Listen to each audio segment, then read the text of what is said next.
আসসালামু আলাইকুম। আজকে আমরা আলোচনা করব মালিক স্পিনিং নিয়ে। এখন ফ্যাক্টর হচ্ছে মালিক স্পিনিং কেন, তার কারণ হচ্ছে এটার অনেকগুলা সুন্দর সুন্দর প্যাটার্ন আছে যেগুলো নিয়ে আমরা এখন আলোচনা করব। তার আগে একটু করে এটার ফান্ডামেন্টাল একটু দেখে নিই। সেটা হচ্ছে লাস্ট রেজিম হয়েছিল 17/12/2024। এখন পর্যন্ত ক্যাটাগরি হাতে আছে 19 কোটি শেয়ার আছে, পি রেশিও মাত্র 3, ইপিএস 7, আর ন্যাব হচ্ছে 2.29, ফ্রি ফ্লট আছে, অর্থাৎ শেয়ার সংখ্যা আপনার মোটামুটি পাবলিক ছেড়ে দিয়েছে 52%, ডাইরেক্টরের কাছে 47, পাবলিকের কাছে 41 এবং ইনস্টিটিউট আছে 11। এটা অনেক বড় কোনো ইস্যু না। এটা আপনার ডাইরেক্টর চাইলে যে কোনো সময় ছেড়ে দিতে পারে। প্রাইস ড্রপ হওয়ার কারণে এটা একটা রিজন। এটা হচ্ছে অনেক টাকা, আসলে প্রায় 1000 কোটি টাকার মতো আপনার এটা লোন আছে মার্কেটে। এখন ফ্যাক্টর হচ্ছে প্রাইসের যে মুভমেন্ট সেটা আসলে কতটা এটার সাথে রিলেট করে, এটা অনেক বড় একটা ফ্যাক্টর হিসেবে মার্কেটে কাজ করে। যারা এখানে অনেক বড় ইনভেস্টমেন্ট নিয়ে আসে, অর্থাৎ ইনস্টিটিউট যখন এখানে টাকা ঢালবে, সবার আগে ও এটা দেখবে যে আমি যে টাকাটা ঢালবো সেটা ও কতটা আসলে ইউটিলাইজ করতে পারছে বা পারবে। সো এই ক্ষেত্রে এই কারণে প্রাইস আসলে এখান থেকে এটুকু পর্যন্ত ড্রপ করা একটা রিজন হিসেবে দেখা দিতে পারে। এখন ফ্যাক্টর হচ্ছে এটা যে শর্ট টার্মের যে লোনটা, সেটা তো আমাদের রানিং যে ইয়ারটা ছিল সেটার মধ্যেই সে ইনক্লুড, মানে 2023 সাল 2024 সালে যে এরিয়াগুলো ওগুলোর মধ্যে ইনক্লুড দেখে কিন্তু এই জিনিসটা এখানে ভিজিবিলি পাবলিক দেখে। লং টার্মেরটা অনেক বেশি অনেকেই দেখে না, বা এটাকে কোনো না কোনোভাবে আসলে ওমিট করা যায়। কিন্তু শর্ট টার্মের যে লোনটা, অর্থাৎ 1 বছর 2 বছরের যে লোনগুলো, এগুলোকে পাবলিক অবশ্যই দেখে। এই কারণে প্রাইস অনেক সময় দেখবেন যখনই এটার সংখ্যা বাড়তে থাকবে প্রাইস তত ড্রপ করতে থাকবে। আচ্ছা, এখন আমি এখানে দাগ 3টা কেন দিয়েছি, 29 টাকা, 23 টাকা, 17 টাকা। এগুলো হচ্ছে মার্কেটের ফেয়ার ভ্যালু প্রাইস। মানে এখান থেকে প্রাইস প্রথমে হয় হোল্ড করবে, না হয় ছেড়ে দিবে। যদি ছাড়ে তাহলে তারপরে যে এরিয়া সেখানে আসবে। দেখেন প্রাইস প্রথমে যখন এটাকে ব্রেক করলো, এই যে প্রাইস পয়েন্টটা ব্রেক করলো, হোল্ড করলো কোথায়, এখানে। এখানে এসে দেখেন এই যে ক্যান্ডেলটা দেখেন, এটা এটুক পর্যন্ত উঠেছে, অর্থাৎ লাস্ট হাইয়ের কাছাকাছি গেছে। যখন লাস্ট লো করলো, লাস্ট লো করার পর আবার প্রাইস নতুন করে হাই করার চেষ্টা করতে পারেনি। এটা যখন হোল্ড করতে পারে না, তারপরের প্রাইস কে ছিল এই কি করলো, প্রাইস কে এটুক পর্যন্ত উঠিয়েছে। এখন এটা যদি কোনো কারণে হোল্ড করতে না পারে, তখন আমাদের প্রাইস পয়েন্ট হয়ে যাবে এটা। ক্লিয়ার? একদম সফট জিনিসটা বোঝেন। আমাদেরকে সবার আগে যে জিনিসটা করতে হয় সেটা হচ্ছে প্রাইস কোথা থেকে মুভ আপ করবে, সবার আগে এই জায়গাটাকে আমাদেরকে ক্লিয়ার করতে হয়। এটা কিন্তু আমরা মান্থলি বেসিস হিসাব করছি। কেন মান্থলি বেসিস? কারণ আমাদেরকে যে হাইয়েস্ট প্রাইস পয়েন্টগুলো, যেগুলোকে আমরা সিঙ্গেল প্রাইস পয়েন্ট বলি, এগুলোকে আমরা শুধুমাত্র ডিটেক্ট করতেই পারি আলটিমেটলি মান্থলি বেসিসে। এর আগে পরে আসলে উইকলিতে অনেকগুলো প্রাইস পয়েন্ট হয়ে যাবে, ডেলিতে তো আরও অনেক বেশি হয়ে যাবে। 4 আওয়ারের তো হিসেবই নেই, ওগুলো তো আমরা এন্ট্রির জন্য নেই। সো এই জিনিসগুলো আমাদেরকে একটু বুঝতে হয়। সো কোনো কারণে যেহেতু প্রাইস এটাকে অলরেডি টাচ করে ফেলেছে, অর্থাৎ এটাকে আমরা মিটিগেশন বলি, মার্কেট যেহেতু এটুকু পর্যন্ত প্রাইস মিটিগেট করে ফেলছে এবং প্রিভিয়াস যে হাই আছে এটাকে সে ব্রেক করেনি, তো আলটিমেট প্রাইস যদি কোনো কারণে এটার নিচে হোল্ড করে, অর্থাৎ এটার মতো এটা এখনো করেনি, যদি করে তাহলে আলটিমেট প্রাইস গোল হবে কোথায়, 17 টাকার যে লেভেল, মূলত এইটা। এখানে আসবে প্রাইস আবার হয়তো প্রথমে এটা আমাদের প্রাইস টার্গেট থাকবে, এটাকে যদি সে ব্রেক করে দেন এটা থাকবে, এটুক পর্যন্ত মার্কেটে যে কোনোটাই উঠতে পারে। এখন একটু যদি খেয়াল করি প্রাইসটার দিকে, তাহলে আমরা এখানে দেখতে পাচ্ছি এখানে একটা হেড এন্ড শোল্ডার প্যাটার্ন হয়েছে, রাইট ও রং? তো প্রাইস যখন head and shoulder pattern create করে, তখন আমরা কি জানি, প্রাইস হেড এন্ড শোল্ডারের প্যাটার্নের যে নেকটা থাকে, অর্থাৎ যে শোল্ডারটা থাকে হেডের, সেই শোল্ডারের ভিতরে ঢুকবে, দেন প্রাইস ড্রপ করবে। এটা হেড এন্ড শোল্ডার প্যাটার্নের একটা পার্ট। এখন যদি এটাই হয়, তাহলে প্রাইস কোনোভাবে এই মুহূর্তের জন্য আমাদের 29 টাকার উপরে যাবে না, এটা মোটামুটি আমরা শিওর। কেন? প্রাইস আমাদেরকে সেরকম একটা প্যাটার্ন ক্রিয়েট করে দেখাইছে অলরেডি। এখন যদি এটা করেই থাকে যে এটা হেড এন্ড শোল্ডার প্যাটার্নের নিচে ট্রেড করবে না, তাহলে আমাদের 23 টাকা থেকে 29 টাকার যে লেভেল, এটার উপরে ম্যাক্স আমরা 32 টাকা পর্যন্ত মার্কেটকে দেখতে পাবো, এমনটাই আমি আশা করছি। এর উপরে মার্কেট যাওয়ার সম্ভাবনা আমি শূন্যই বলবো এই মুহূর্তে পর্যন্ত। কেন? প্রাইস আমাকে যতগুলো রেড ক্যান্ডেল দেখিয়েছে, এর মধ্যে শুধু একটা গ্রিন ক্যান্ডেল দেখিয়েছে। এখন পর্যন্ত প্রাইস অনেক বেশি হাইক করার মতো কোনো পসিবিলিটিস এখন পর্যন্ত আমার চোখে পড়েনি। এখন আপনি বলতে পারেন ভাই আপনি কে, আপনার চোখে পড়লেই কি আর না পড়লে কি? হ্যাঁ, এটা সত্য কথা, আমি কেউ না, আমি প্রাইসের সাথে মার্কেটকে রিলেট করি। যে মার্কেট যদি এটা করে, তো এই কাজগুলো আগে হয়েছিল, পরবর্তীতে যদি এটা করে তাহলে এই কাজগুলো মার্কেটে হবে।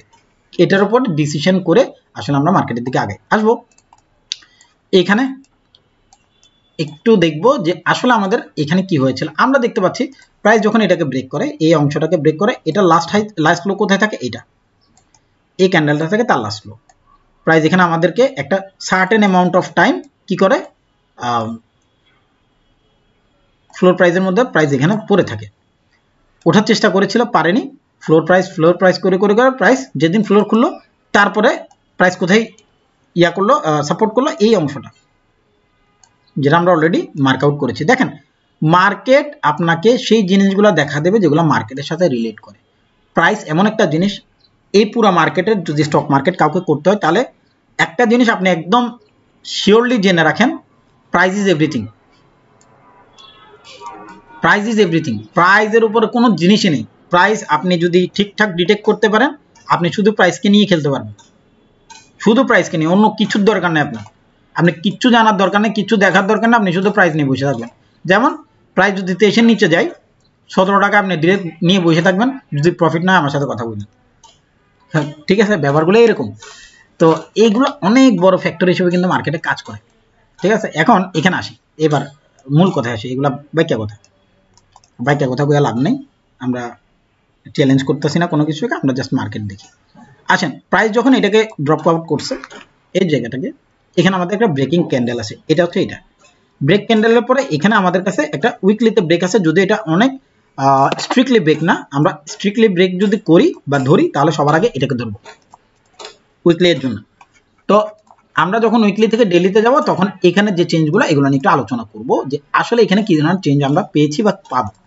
প্রাইস প্রথমে এই অংশটার থেকে আসবো, ড্রপ করলো হাই, দেন লো, দেন হাই করার চেষ্টা করছে, প্রাইস এখানে এটাকে ব্রেক করছে। প্রাইস এখানে এসে কাজ করার কথা ছিল এই প্রাইস পয়েন্টে, প্রাইস সেটা করেনি। কি করলো, নতুন লো করলো, নতুন লো করার সময় প্রাইস এখানে একটা ছোট্ট করে পুল ব্যাক করছিল, কারণ আমরা বারবারই বলতেছি প্রাইস এটা আমাদের কাছে ইম্পর্টেন্ট ছিল সেই মুহূর্তে, যখন এটাকে ডিরেক্টলি সে ব্রেক করতেছিল। প্রাইস এখানে একটা স্টপ হওয়ার কথা, সেটাও সে করেনি, সে আলটিমেট প্রাইস ড্রপ করছে। এখন ফ্যাক্টর হচ্ছে প্রাইস যখন এটাকে ড্রপ করলো, এখানে যখন এটা উঠছে, এটা আসলে কতটা কাজ করতে পারে এটা নিয়ে এই মুহূর্তে আলোচনা। যেহেতু প্রাইস এখানে কাজ করে নাই, এখানে কাজ করবে এটা সম্ভাবনা অনেক বেশি, এমনটা আমি আশা করি না, মানে কথার কথা। তো আসি, প্রাইস এটাকে এখন এই মুহূর্তের জন্য ব্রেক করছে। আমাদের এখানে একটা পয়েন্টে আমরা একটু দেখবো যে প্রাইস যখন এই অংশটাকে ব্রেক করতেছিল, এখানে আসলে আমাদের কোনো ফেল ডিরেকশন আছে কিনা বা ফেল ডিরেকশন হয়েছে কিনা সেটা নিয়ে আমরা একটা আলোচনা করব। প্রাইস আমরা দেখতে পাচ্ছি এখানে যখন ঢুকলো এই প্রাইস পয়েন্টের ভেতরে, প্রাইস নিচের দিকে যাওয়ার চেষ্টা করছিল, নিউ লো করেনি, প্রাইস উপরে গিয়েছে। তাহলে আমাদের পরবর্তী সময়ে যে প্রাইস পয়েন্টটা ক্রিয়েট হয়েছে সেটা এটুকুর মধ্যে আমরা এটাকে রাখবো। এটাকে রেখে আমরা এই লো থেকে একটু ধরলাম, ধরে এইটুক হাই নিলাম, এই পুরো অংশের 50% এরিয়াটাকে আমি আমার বাই পয়েন্ট হিসেবে মালিক স্পিনিং এর রাখবো। এটা কত, 23 টাকা 74 পয়সার লেভেল, আমাদের লাস্ট লো 23 টাকার নিচে। মানে আমরা এটাকে আপনাদের জন্য কি করব, আমার এখানে তো নাই, ওকে এটা নিতে হবে। এটা হচ্ছে লং পজিশনের জন্য আমি এটাকে নেব।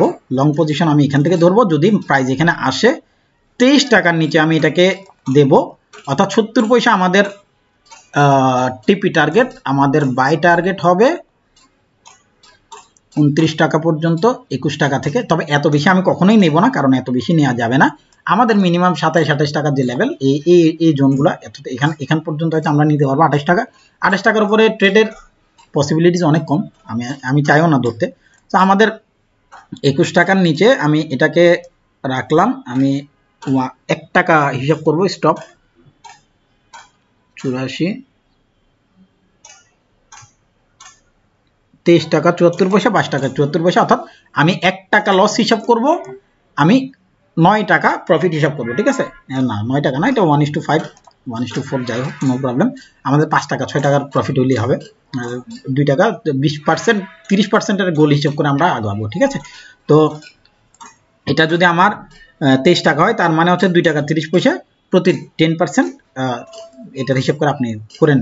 ঠিক আছে, তো আমরা আমাদের বাই পয়েন্ট রাখলাম এখানে, একটা সেল পয়েন্ট মানে ট্রেড ক্লোজ পয়েন্ট লাগতেছি আমরা 29 টাকায়, বরাবর 29 টাকাতেই রাখবো, এর বেশি আমি যাবই না। 29 টাকা 00, এর উপরে যেটা করবে সে করুক, সমস্যা না। আমি 29 টাকা পর্যন্ত এই মুহূর্তে রাখতেছি, কারণ এর উপরে যাওয়ার চান্সেস খুব কম। যদি যাইও, আমি জানি এখান থেকে আলটিমেট প্রাইস ফল করবে। সো আমি 29 টাকা পর্যন্তই রাখলাম। আমাদের 1:5 এর একটা রিস্ক টু রিওয়ার্ড আসছে। আপনারা প্লাস মাইনাস করে পার্সেন্টেজ হিসাব করে নেন। আমি 2 টাকা 30 পয়সা করে হিসাব করলাম, আপনি 2 টাকা 30 পয়সা করে 29 টাকায় কত টাকা আসে আপনার পার্সেন্টেজটা আমাকে কমেন্টসে জানিয়ে দেবেন। আশা করি আপনারা খুব ভালো প্রফিট করতে পারবেন এটা থেকে, এমনটা আমি আশা করি। বাকি প্রফিট করে আমাকে হ্যালো দিয়েন, হাই দিয়েন, থ্যাংক ইউ দিয়েন, থ্যাংক ইউ।